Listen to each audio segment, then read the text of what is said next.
This is step 5 in a series of presentations on how to use hyperlinks within Microsoft PowerPoint.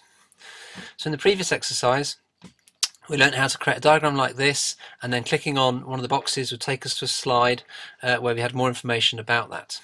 Now this next technique is similar, but where it works is rather than me taking to a slide and then having to go back to the main diagram, I've got it so that the diagram actually remains on each of the slides, so I don't have to go back, as it were. And this is very simple and easy to create, and I'll show you how to do that here.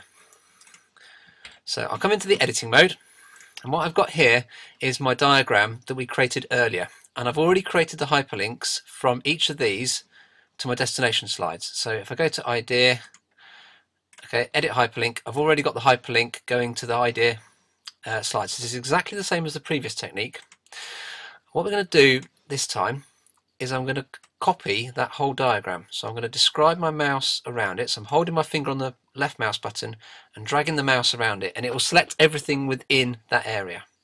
I'm then going to copy. So Control and C for copy. I'm going to go on to the next page, next slide, and I'm going to paste. I'm going to go on to the next slide, and I'm going to paste. And if on your keyboard you've got a page down button, it's very easy because you can just press that. So Control V, page down, Control V, page down, Control V, page down, Control V. And the way that it works with PowerPoint is it will always paste things in exactly the same position. So now, if I look at my slides, the boxes are all in the same place. So it looks like they're not moving, even though I'm going to different slides. So if I quickly run the slideshow from this point here, we can see now that if I click on plan, it will take me to the page for plan. Click on reflect, it takes me to reflect, etc.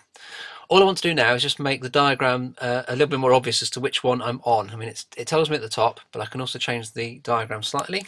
So I'll press escape, and I'm going to come to my first one, idea, and I'm just going to format that slightly. So go to format. So I'll change the shape fill, make it yellow, make the outline sort of black.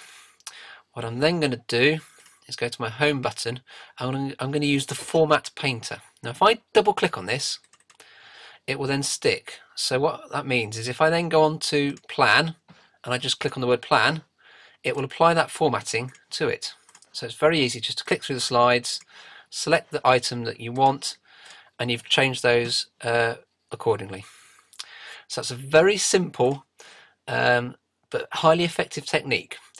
Obviously the downside is that you've then limited the amount of space you have on the screen to actually write any additional information, and it only works if the diagram that you have is relatively small, so it fills probably half or less of the screen.